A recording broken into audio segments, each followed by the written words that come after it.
Hi, my name is Isabel, and I grew up in a mansion with my rich aunt Judith, who ran a successful luxury jewelry brand. After having her daughter Riri, she couldn't have any more children, so she adopted me as a baby. My aunt loved to spoil me, but deep down I always wondered if it was because she truly cared or because she felt sorry for me.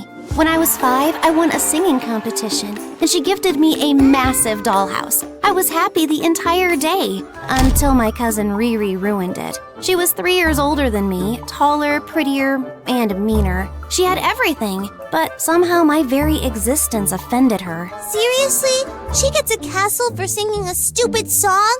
Meanwhile, I asked for a bathtub filled with melted chocolate, and you said no. Riri, first you wanted a voice-activated mirror that only gives compliments, then a tiara for your dog, and now a chocolate bathtub? And I told you, she's special. Be smart like her and ask for something reasonable. First of all, a voice-activated mirror that only gives compliments is actually a brilliant idea, especially at my age. It helps me build confidence, which is what you need to be successful. But of course you wouldn't see that, just like you somehow think a song from your little charity case is castle-worthy. The words stung, but I pretended they didn't. My aunt always told me to ignore her, but it was hard when she made it her life's mission to make me feel small. I used to always ask about my mom. I only had one picture of her holding me, and I kept it with me everywhere I went, folded, worn, and almost falling apart. When I got older, things only got worse. By 5th grade, I had stopped growing. At 4'11", I was the shortest kid in school, and people noticed, not in a good way. Sometimes it made me so frustrated that I avoided everyone and spent time alone. My aunt would check on me, but I didn't want to burden her any more than I already did. It was enough that she had Riri as a crazy daughter. You're like my daughter, Isabel. You can tell me anything. Like. She said like her daughter. I knew she meant well, but somehow that one little word stuck with me. One time, our school took us to an amusement park. I was sitting alone when the new girl Daphne walked up to me. She was tall, confident, and way too friendly for my liking. Why are you just sitting here like a statue? Come on, it's a field trip. Act like it. Thanks for the motivational speech. Now get to the point. Jeez, someone's cranky. I'm just asking if you want to go on a ride with me. I don't feel like going alone. We got in line, and I was nervous but excited until the ride attendant stopped us. Sorry, kid, you don't meet the height requirement. Maybe get your mommy to ride with you. I wanted to disappear. She's with me. I'm her older sister, and I'll make sure she's safe. The attendant gave us a look, then shrugged and let us in. Seriously? This is your brilliant plan? You're welcome, short stack. From that day on, Daphne and I grew closer. We became BFFs, and it was amazing having her around, especially with Riri constantly making my life miserable. One day, when I was in the 7th grade, I got accepted into an elite summer camp for free because of my high grades. My aunt was so proud, she bought me a new car. Why would you buy her a car she can't even drive? And even if she could, she'd never reach the steering wheel. Aunt bought me the car for the driver to pick me up in it. Not my fault you're only good at failing and bullying. How dare you! I'll catch you and sit on you. Riri charged at me, but I spun away effortlessly, landing in a perfect stance on the other side of the room. Oh dear, how many talents do you have? Aunt Judith immediately enrolled me in a gymnastics team, and soon I became the best one there. And with every perfect landing, every gold medal, I hoped maybe this would make her love me even more. Your mom also used to be a gymnast. Hearing that made me feel closer to her. And from that moment, I loved gymnastics even more. But all this gymnastic thing only made Riri even more jealous. Instead of improving herself, Riri just got worse. She started sneaking out, wasting money on useless things, and hanging out with shallow friends. One night, Aunt Judith got a phone call from the police station. They had arrested Riri after she and her friends vandalized the principal's house and threw eggs at all the neighborhood cars. Aunt had to pay a hefty fine and cover the damages to get Riri out of trouble. Oh, why can't you be a normal child? Oh, you mean like Isabel? The perfect little angel who never talks back, never does anything wrong?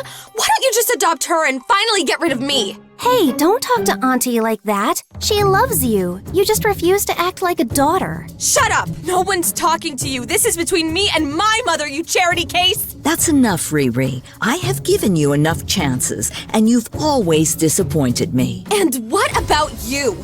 You got her home and forgot about me. I'm done being a second fiddle in my own house. I'm going to that fancy boarding school in France. Go ahead, let Isabel call you Mommy instead. Aunt and Riri had a huge fight, and after a few days, Riri left for boarding school in France. I knew Aunt loved me, but I also knew no matter what, she would always love Riri more. And that was okay. Riri was her real daughter after all. Aunt tried to hide her sadness, but it was clear she wasn't happy that Riri left.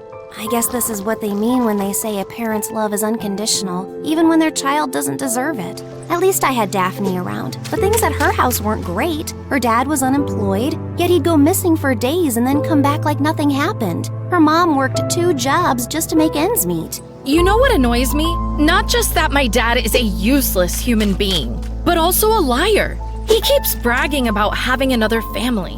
We know it's all nonsense, but it still hurts. I just wish Mom would finally stand up to him and leave him for good.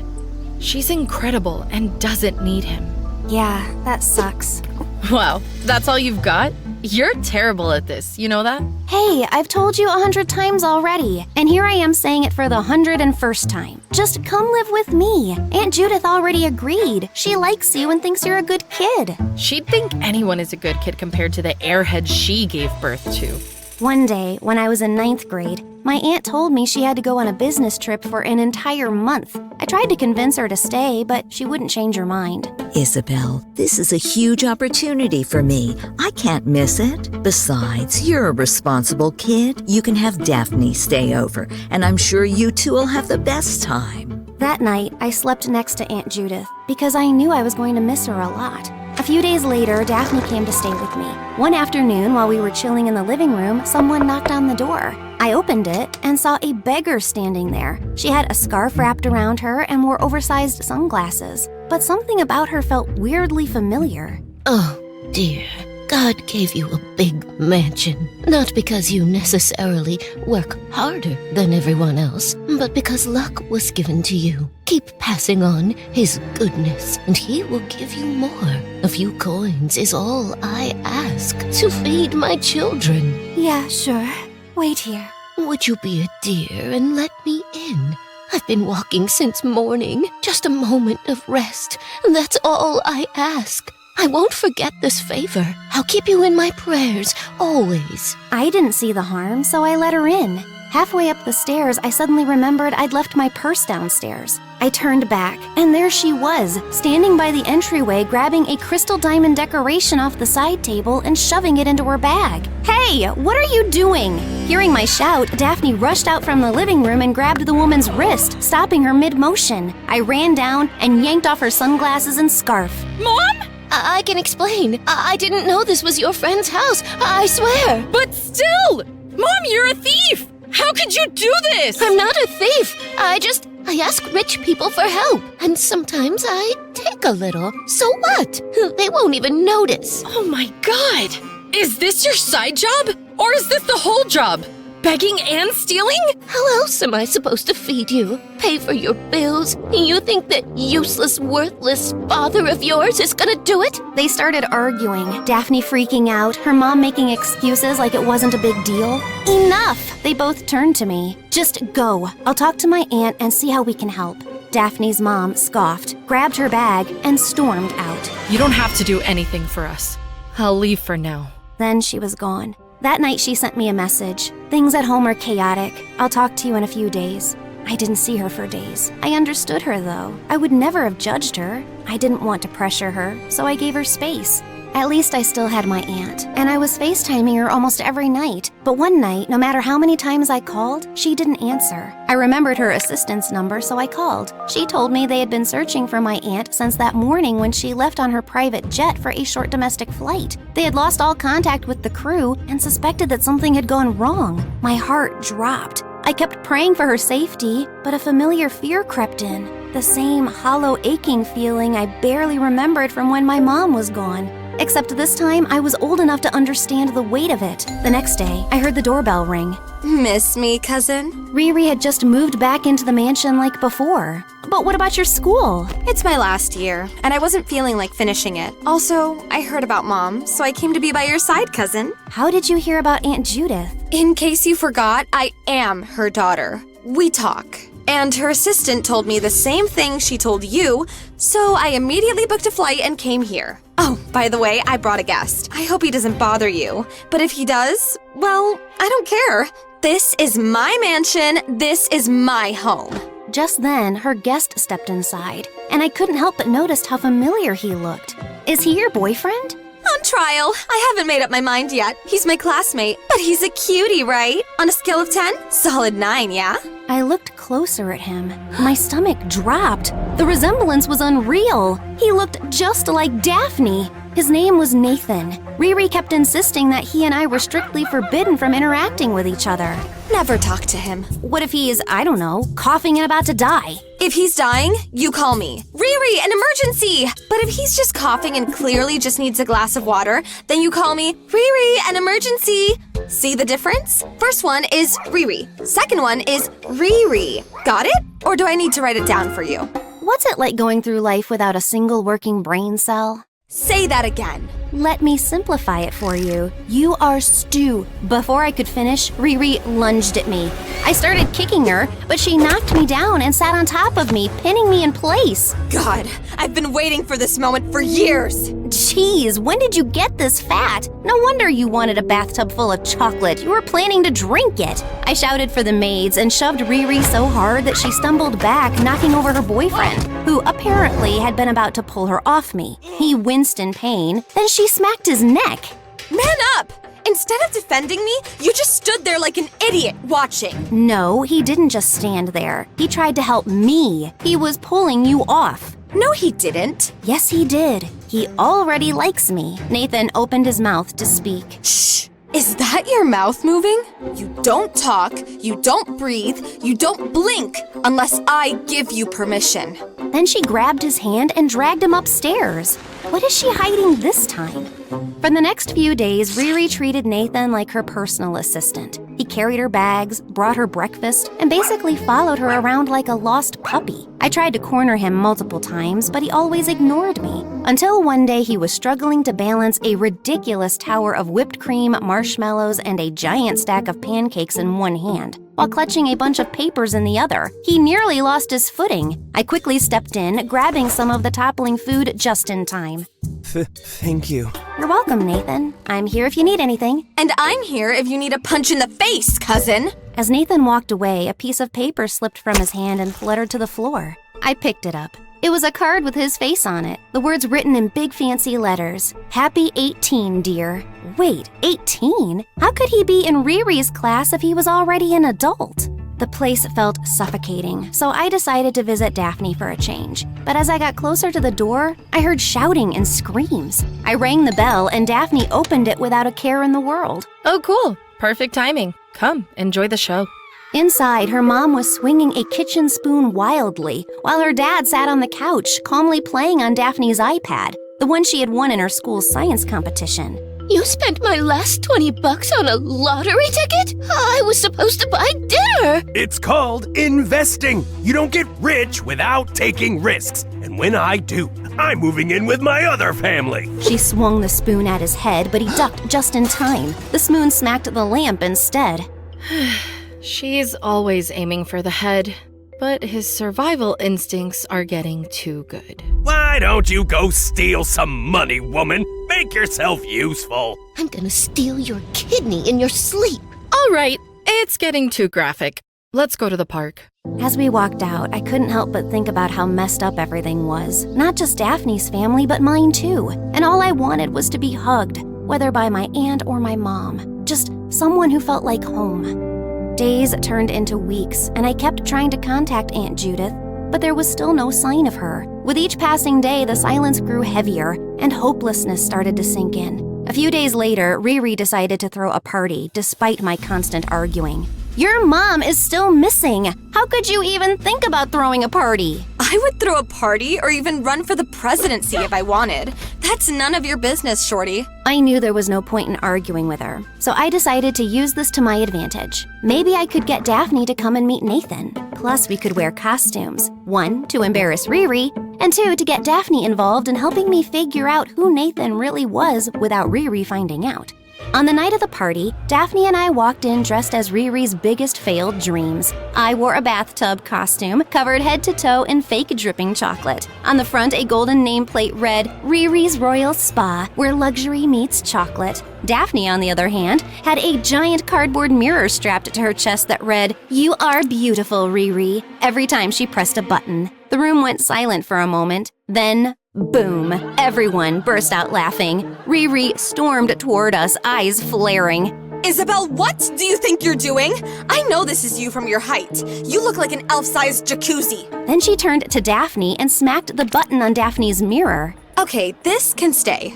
Mates! Catch that infant-sized hot tub and throw her away! Next thing I knew, I was sitting in my room watching the party from the window when I spotted Daphne moving toward Nathan. She stared at him for a few seconds, then suddenly froze. Her whole body tensed. Then without hesitation, she whipped around and bolted toward me. Not so fast. Before Daphne could make it out, Riri grabbed her by the arm. We're making a line. Everyone gets a turn to press your button. I want to reinforce the saying that I'm very beautiful until it becomes an absolute truth. By the time Daphne finally broke free, half an hour had passed. She burst into my room gasping like she had just run a marathon. He just looks like a lost brother. Then maybe he is? Didn't your father always say he had another family? We spent the next hour throwing out every possibility, debating whether this was just a coincidence or something bigger. You know, I always thought Riri was just jealous and angry at me. But when Aunt went missing, I really believed, just for a second, that maybe she'd understand what it's like to live without a mom. And then? And then she threw a party. We were so caught up in conversation that we lost track of time until we heard voices downstairs. We rushed over and peeked from an angle where they couldn't see us. The party was over, and for the first time, Riri and Nathan were arguing. How could you spill juice on the most important guest tonight? She's a modeling agent, and I invited her to impress her. I'm sorry, Riri. I didn't mean to. Oh, great! And what exactly will your sorry fix now? She's never going to pick me. She was never going to pick you anyway. What did you just say? Nothing. No. Say that again, you worthless idiot piece of dirt. Before she could finish, Nathan suddenly shoved her, like even he didn't realize he was going to. She stumbled back, looking stunned. How dare you! She lunged at him, running, but tripped on the carpet and passed out. We ran down to her and called 911. Nathan looked shaken, his hands trembling. I'm sorry. I didn't. I have no. I'm sorry. We reached the hospital and Riri was immediately taken into the ICU. Nathan and I were waiting outside when this gum-chewing redhead nurse walked over. How is she? She's stable. Oh, thank God. Wow, I didn't think you'd take the news so well. You're tough for such a tiny person. What do you mean? You said she's stable. Yes, like not getting any worse. So she's getting better?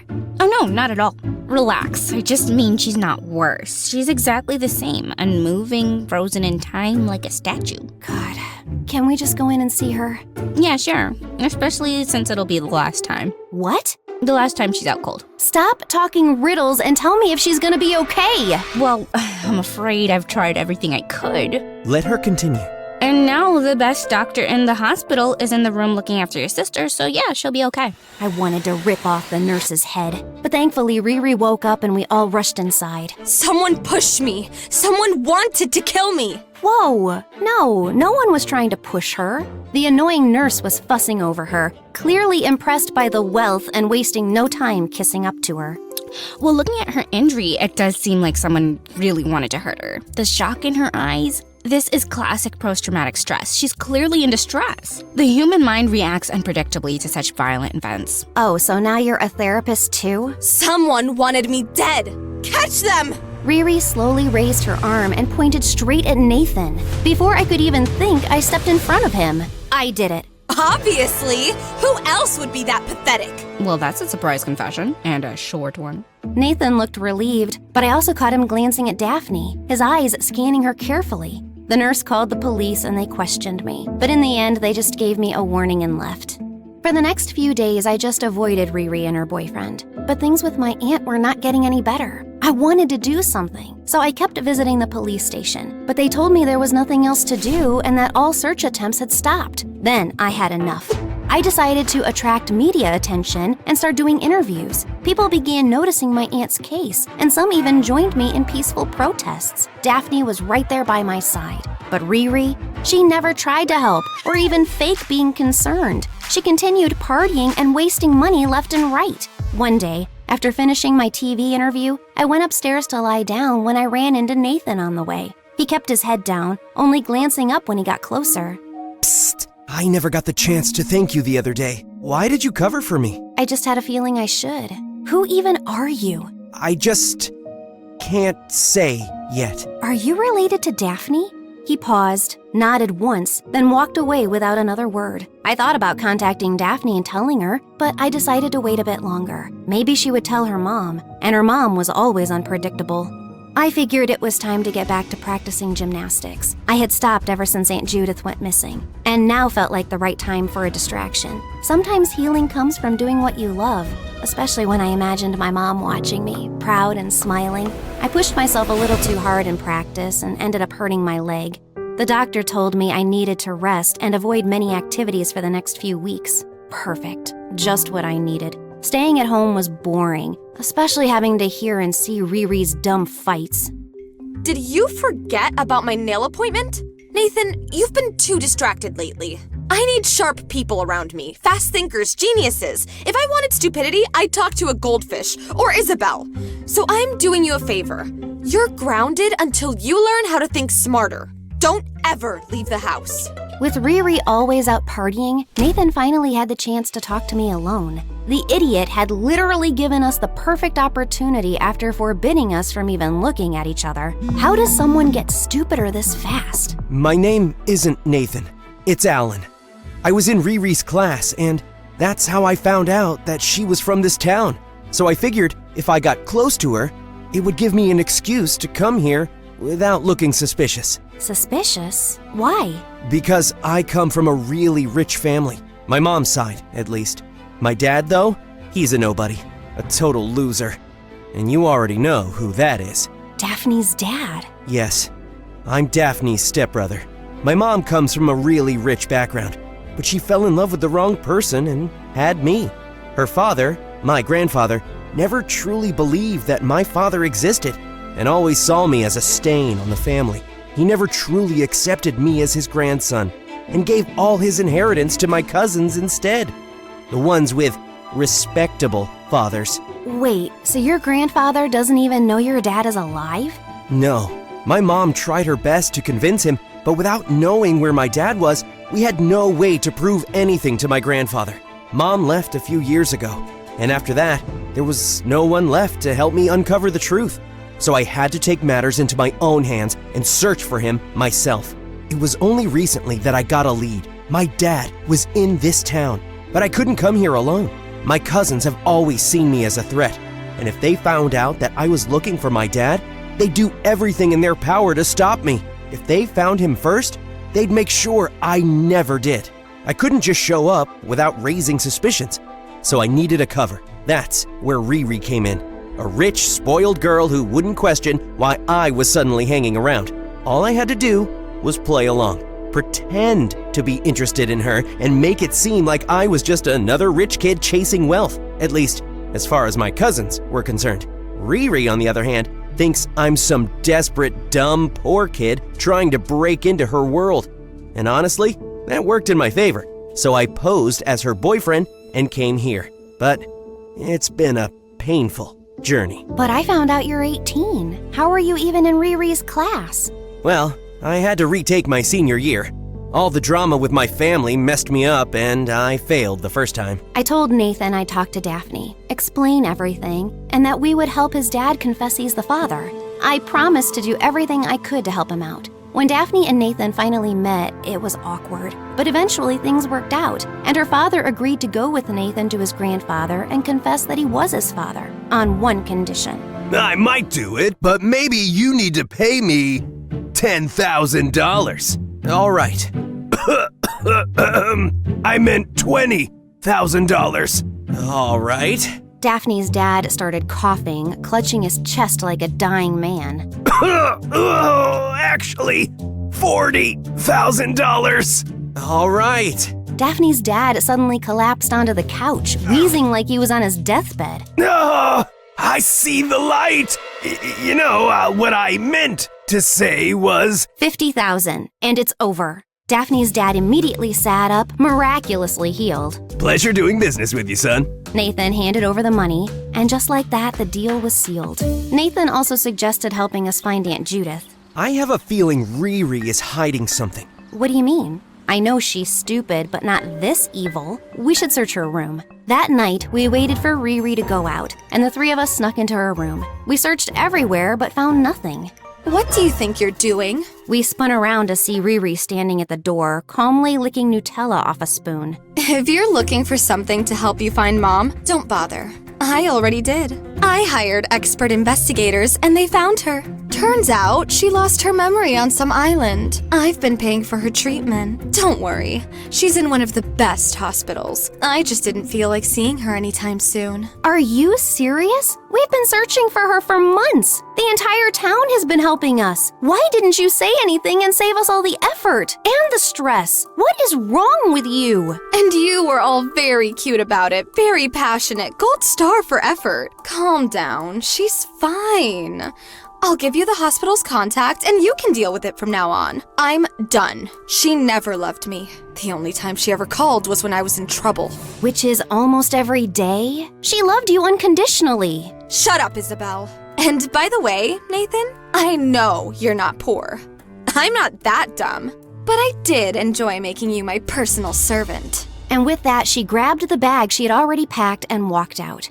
A few days later, Aunt Judith was finally back with us. Her memory was still recovering, but after some hugs and tears, the first thing she did was pull out a worn-out picture from her pocket. It was of her, Riri, and me. I remember you. You're Isabel, my daughter, right? Where's your older sister, Riri?